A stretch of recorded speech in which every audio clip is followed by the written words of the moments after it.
Bismillahirrahmanirrahim. Assalamu alaikum students. I am your teacher Miss Farha Jamil. I hope you all are fine.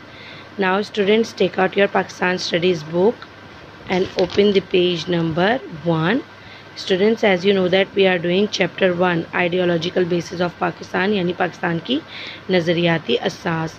इसमें हमने कल sources of ideology पढ़ा था, जिसमें हमने common religion, common race, common language and residency, common political purpose and common customs पढ़े थे। यानी किसी भी नज़रिए के माखिज़ क्या हैं, यानी वो जगह जहाँ से कोई भी नज़रिया निकलता है या बनता है। तो अगर एक ही मज़हब होगा तो कोई भी नज़रिया परवान चढ़ेगा। एक ही नस्ल के लोग एक नज़रिए को परवान चढ़ाते हैं। एक लैंग्वेज बोलने वाले या एक ही जगह पर रहने वाले लोगों का नज़रिया एक जैसा होता है। जिनके एक ही सियासी मकासद होते हैं उनका एक ही नज़रिया होता है, और जिनके रस्म व रिवाज एक जैसे होते हैं तो उनका एक ही नज़रिया होता है। आज हम पढ़ेंगे सिग्निफिकेंस ऑफ आइडियोलॉजी, यानी कि आइडियोलॉजी यानी नज़रिए की अहमियत। सिग्निफिकेंस कहते हैं अहमियत को।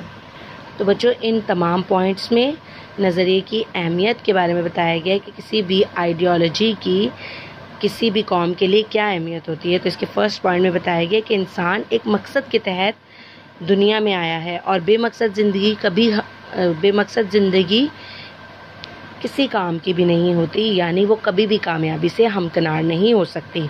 और कौमों के वजूद का पता उनके नज़रियात से ही चलता है, और जब तक किसी कौम का कोई नज़रिया नहीं होगा तो वो अपना वजूद कायम नहीं कर सकती। जिस तरह सब कॉन्टिनेंट के अंदर मुसलमानों का नज़रिया इस्लामी नज़रिए हयात पर मबनी था, तो इनका एक बाकायदा नज़रिया था, इसलिए उन्होंने अपना वजूद कायम कर लिया और एक अलग रियासत का क़याम अमल में लाए।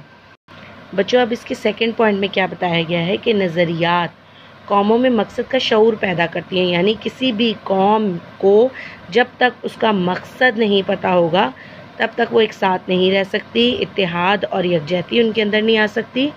तो नज़रियात ही वो मुहरिक होते हैं जो कि मकासद का शऊर पैदा करते हैं किसी भी कौम में, और नज़रियात से ही कौमें कामयाबी की मंजिल से हमकिनार होती हैं। बच्चों, इसके तीसरे पॉइंट में क्या बताया जा रहा है कि नज़रियात किसी भी पॉलिटिकल, इकोनॉमिक, सोशल यानी कि सियासी, मुआशी और माशरती और कल्चरल यानी सकाफ़ती तहरीक को बुनियाद फराहम करती हैं। कोई भी तहरीक किसी न किसी नज़रिए के मातहत होती है।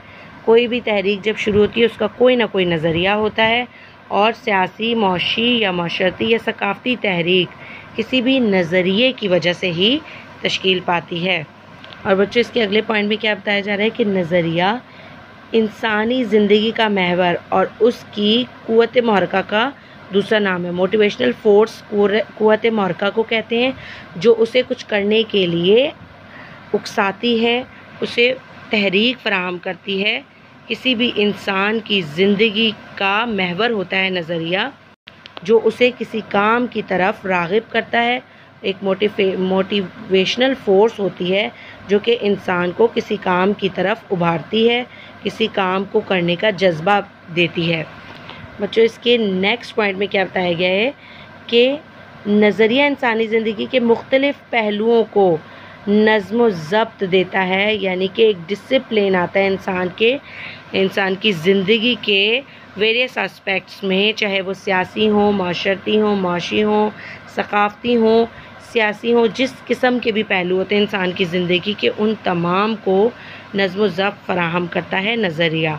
इसके अगले पॉइंट में क्या बताया जा रहा है, नज़रिया इंसान के एक दूसरे के साथ कौमी हुकूक व फ़राइज़ का तयन करता है। यानी कि सिर्फ इंसान को यही नहीं बताता कि आपका हक़ क्या है, आपने दूसरे से क्या लेना है, बल्कि इंसान को उसका फ़र्ज़ भी बताता है कि आपकी ड्यूटी क्या है दूसरे के लिए, आपके राइट्स क्या हैं, यानी आपका हक़ क्या है, आप दूसरों से किस चीज़ का मुतालबा कर सकते हैं, लेकिन उसके साथ साथ आपकी ड्यूटीज़ क्या हैं, नेशनल ड्यूटीज़, यानी आपने अपनी कौम को क्या देना है, आपने बदले में क्या देना है। ये तमाम चीज़ें भी आपको नज़रिया ही सिखाता है।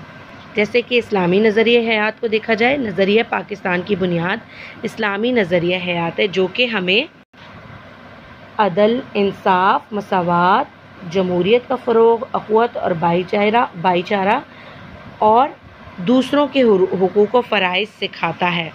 तो बच्चों इसी तरह से ये कहा जाता है कि नज़रिया इंसान के एक दूसरे के साथ कौमी हुकूक़ व फ़राइज़ का तयन करता है। और बच्चों इसके सेकंड लास्ट पॉइंट में क्या बताया गया है कि नज़रिया एक रूह की तरह है। जिस तरह बच्चों आप रूह को देख नहीं सकते, इंसान का जिस्म नज़र आता है, रूह नहीं नज़र आती, तो जिस तरह रूह को नहीं देख सकते जो नज़र नहीं आती, लेकिन अक़वाम इसी की बदौलत ज़िंदा और मुतहर्रिक नज़र आती हैं। यानी किसी भी कौम का जो नज़रिया होता है वो नज़र तो नहीं आता, लेकिन उस नज़रिए की वजह से ही वो कौम कायम व दायम रहती है। और बच्चों इसके आखिरी पॉइंट में क्या बताया जा रहा है कि अगर कोई कौम अपने नज़रिए को नज़रअंदाज कर दे तो उसका वजूद ख़तरे में पड़ जाता है और कोई दूसरा नज़रिया इसे अपने अंदर ज़म करने के लिए कोशा हो जाता है। यानी कि अगर सब कॉन्टिनेंट के अंदर, बरे-सग़ीर के अंदर मुसलमान अपना इस्लामी नज़रिया हयात भूल जाते या अपना इस्लामी नज़रिया हयात नज़रअंदाज कर देते, यानी कि वो इस्लाम के मुताबिक ज़िंदगी गुजारना ना चाहते और एक प्लेटफॉर्म पर खड़े ना होते, तो फिर वो उनका वजूद ख़तरे में पड़ जाता और आज वो एक अलग रियासत पाकिस्तान कायम ना कर सकते और फिर वो हिंदुओं की रसूमात अपना लेते, हिंदुओं के नज़रियात को अपना लेते। तो नज़रिया किसी भी कौम के वजूद के लिए बहुत ज़्यादा ज़रूरी है। ये सिग्निफिकेंस है आइडियोलॉजी के, यानी कि आइडियोलॉजी की नज़रिए की अहमियत है जो आपने याद करनी है। बहुत इंपॉर्टेंट टॉपिक है और इसे आपने अच्छी तरह से याद करना है। अपना बहुत ख्याल रखिएगा। अल्लाह हाफ़िज़।